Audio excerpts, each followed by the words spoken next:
Roommate room में नहीं है, तो पता है क्या टाइम है, यापिंग टाइम। आज का दिन अच्छा था। अभी मैंने बालों में तेल लगा रखा है। कल हमारी आफ्टर पार्टी है। फर्स्ट ईयर वालों को, मतलब बेसिकली हमारे कॉलेज में ऐसा होता है, कॉलेज में नहीं, हमारे जिस क्लब की आफ्टर पार्टी है उसमें, कि तुम्हारा साल का सबसे बड़ा एक इवेंट होता है। उसमें जो फर्स्ट ईयर नए रिक्रूट होते हैं वो लोग काम करते हैं, और हम सेकेंड ईयर वाले और थर्ड ईयर वाले उनको पार्टी देते हैं जब उनका काम हो जाता है, इवेंट सक्सेसफुल रहता है। तो वो कल है और उसकी ये उसी की तैयारी है। बाल थोड़े लंबे हैं तो फिर मेरे को लगा कि तेल लगा लेना चाहिए, धो के अच्छे हो जाएंगे। कल यापिंग करके मेरे को एक चीज़ रियलाइज़ हुई कि video banana is actually very good for me, क्योंकि कितना मैं अकेले अकेले मतलब किसी इंसान से बात नहीं कर रहा, मतलब द सेल्फ टॉक और जो मेरी एक्चुअल इंसान से वाली टॉक है वो बैलेंस्ड है। तो फॉर एग्ज़ाम्पल कल मैंने जितनी भी यादें करी उतनी ही उससे ज़्यादा मेरे दोस्त से बात हो गई, और दैट वाज प्रीटी अनयूजुअल, क्योंकि मेरी ज़्यादा ऐसे दोस्त से बात होती नहीं है। सेम आज मैंने अपने एक दोस्त से काफ़ी बात करी है, तो आई गेस आज मैं यापिंग थोड़ी ज़्यादा करने वाला हूँ। या फिर ऐसा हो सकता है कि अभी यापिंग थोड़ी ज़्यादा हो जाए, तो फिर अभी थोड़ा टाइम बचा है दिन ख़त्म होने में, तो हो सकता है कोई मिल जाए जिससे मेरी बात ज़्यादा हो जाए। और ये एक चीज़ है जो मेरी काफ़ी बैलेंस्ड है। इसके साथ साथ मेरी काफ़ी सारी और चीज़ें बैलेंस है, जिसमें से मैं पॉइंट आउट करना चाहूँगा हैप्पीनेस। लाइक समहाउ मेरी लाइफ का जो बैलेंस है उस पर हैप्पीनेस और सैडनेस बैलेंस्ड है। लाइक अगर मेरे साथ कुछ ऐसा होता है कि मैं बहुत सैड हूँ किसी चीज़ के बारे में फॉर नो रीज़न, तो मेरे साथ कुछ ऐसा होगा जिसकी वजह से मैं बहुत खुश हो जाऊँगा for no reason under 24 hours. तो और सेम गोज़ टू, मतलब वाइसा वर्सा भी है। लाइक मैं खुश हूँ काफ़ी, तो कुछ भी रैंडम रीज़न की वजह से मैं दुखी हो जाऊँगा। लाइक समहाउ ये एक चीज़ है मेरी लाइफ में। और ये सिर्फ हैप्पीनेस सैडनेस के साथ नहीं, जैसे मैंने बोला कि यापिंग और एक्चुअल टॉकिंग के बीच में, कामनेस और एग्जाइटी के बीच में, लाफ और क्राई के बीच में, लाइक या आई डू क्राई। फिर मोटिवेशन, मतलब मोटिवेशन के बारे में मेरे को नहीं पता है एक्जैक्टली, क्योंकि थोड़ा और ऑब्ज़र्व करना बाकी है मेरे को। लाइक थोड़ा और ऑब्ज़र्व करूँगा तो फिर क्लियर हो जाएगा कि मोटिवेशन मेरा बैलेंस्ड है या नहीं। बाकी आज का दिन ठीक था। सुबह अच्छी नहीं हुई क्योंकि मैं 5 बजे मतलब उठा था, क्योंकि मैं 3 बजे सोया था कल रात को, और 5 बजे उठ के मैंने डिसाइड किया कि 3 बजे सोने वाला इंसान 5 बजे उठ के जिम नहीं जाना चाहिए, तो मैं वापस सो गया। क्लास वगैरह जाके ठीक था, कोई प्रॉब्लम नहीं आई। फिर लगभग 2 बजे के अराउंड मैं और मेरा एक दोस्त है, हम डी मार्ट गए। डी मार्ट सूरत, जहाँ पे मैं रहता हूँ, सिटी का नाम से ठीक है, पता चल जाता है। सूरत में जैसे मॉल्स होते हैं, उसमें सबसे बड़ा जो मॉल है वो डी मार्ट है, मतलब सबसे फेमस, जहाँ पे सस्ते में सामान मिल जाता है। तो हमें कुछ सामान लेना था तो वहाँ गए थे। हम 2 बजे गए थे और हम आए थे शायद 4 बजे, 4-5 बजे, 4:30 या 5 बजे। और काफ़ी सारे तो नहीं, 600-700 रुपये को शॉपिंग करी थी दोनों का सामान मिला के। फिर एक तरबूज दोनों ने ख़रीदा था, अंगूर ख़रीदे थे मेरे पास रखे हैं अभी, भाई बहुत मीठे हैं, अच्छे हैं। बेसिकली यही था। फिर आके मेरे को पता था कि ज़्यादा देर अगर मैं सोया तो मेरी रात की नींद छूट जाएगी, तो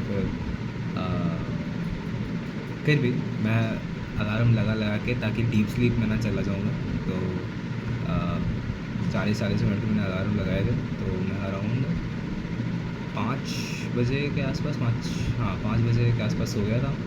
फिर 40 मिनट बाद उठा, और फिर उसके बाद लेटा रहा। नींद मतलब ऐसे कट के आई, तो मैं 7 बजे तक, चल ठीक है यार, मैं 7 बजे तक सोता रहा। 7 बजे के बाद फिर उसके बाद से टाइम पास ही चल रहा है। और जो मैं तरबूज लाया था वो 3 किलो का था, और वो 3 किलो का तरबूज मैं अकेला ही खा गया पूरा।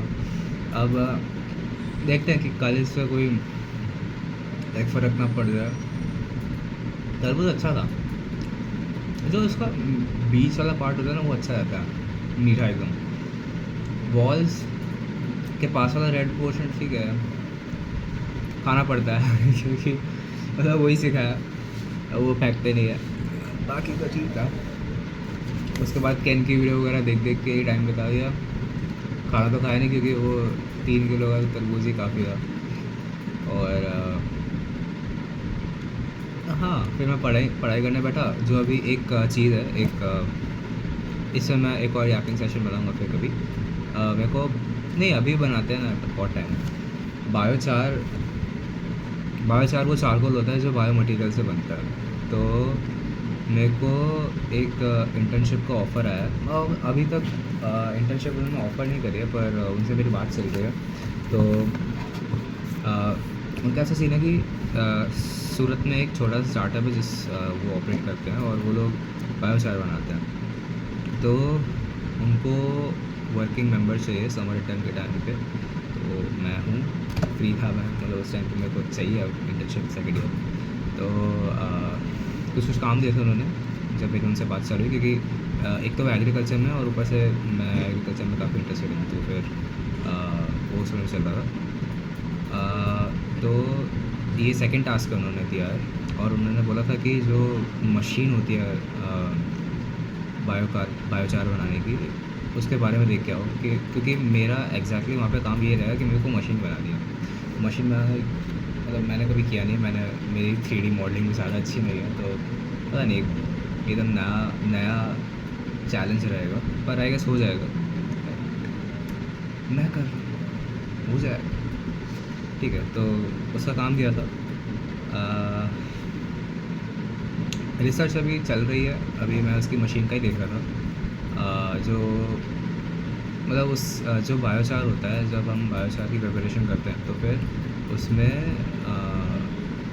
जो बायो मटेरियल होता है, जैसे मेजरली इंडस्ट्री में वुड यूज़ करते हैं क्योंकि उसमें लिग्निन ज़्यादा होता है, और लिग्निन जितना ज़्यादा होगा हमारे सपोर्ट में, उतना ज़्यादा तुम्हें कार्बन मिलेगा। और बेसिकली लोग ज़्यादा कार्बन ही वो करते हैं डिज़ायर। तो उसके अलग और भी बाय प्रोडक्ट्स हैं, मतलब किसी भी वुड के अंदर क्या क्या चीज़ें होती हैं। एक तो लिग्निन होता है, उसके अंदर मॉइस्चर होता है। जब उसका पायलिसिस करते हैं, पायलिसिस वो प्रोसेस जिससे हम बायोचार बनाते हैं। तो वुड को हम गर्म करते हैं अराउंड 400 to 500 डिग्री सेल्सियस पे, फिर वहाँ पे होल्ड करते हैं। वही काफ़ी टाइप के पायलिसिस होते हैं, ठीक है। मैं मन नहीं कर रहा अभी इसमें डीप जाने का, ठीक है। तो बेसिकली उसके दो बाय प्रोडक्ट होते हैं, एक तो सिन गैस और एक होता है बायो ऑयल या फिर वुड विनेगर।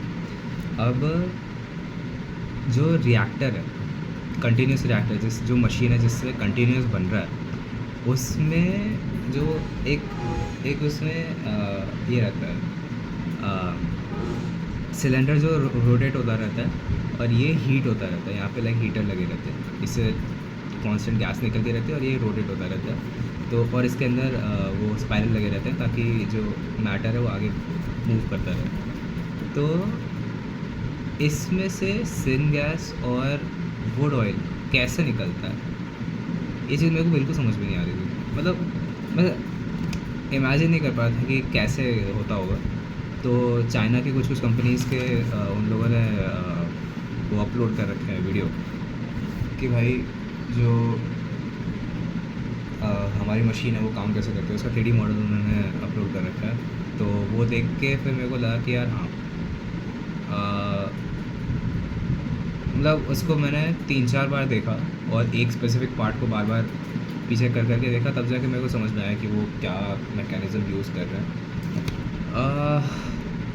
अभी बस मेरे को बेसिक मशीन का समझ में आया कि लाइक क्या यूज़ करते हैं, पर जब एक्चुअली मशीन बनानी पड़ेगी दैट विल बी हार्ड। क्योंकि अब मेरे को फर्स्ट ऑफ ऑल मैं सेकेंड ईयर में मैकेनिकल इंजीनियरिंग, वो भी इंडिया में NIT में, IIT भी नहीं। तो it will be a challenge to be honest.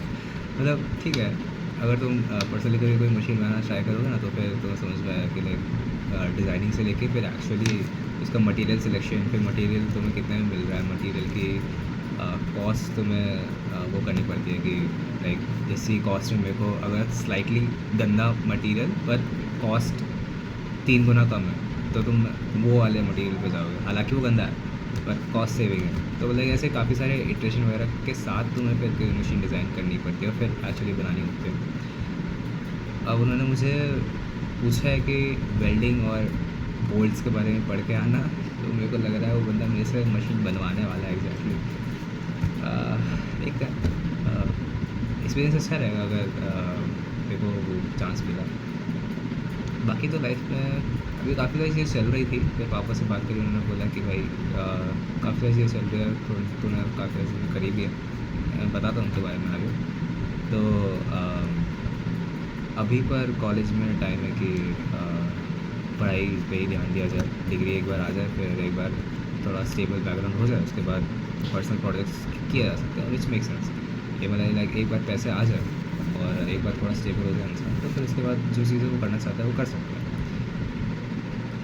मेरे को कहीं कभी कभार इस चीज़ पर डाउट होता है, मतलब मैंने कभी ऐसा इंसान नहीं देखा जो जॉब कर रहा हो उसके बाद अपने personal passion yoga like follow करने लगा हो। देखते हैं if I will be what is it, prodigy. Prodigy ज़्यादा बड़ा साउंड लगता है पर ठीक है।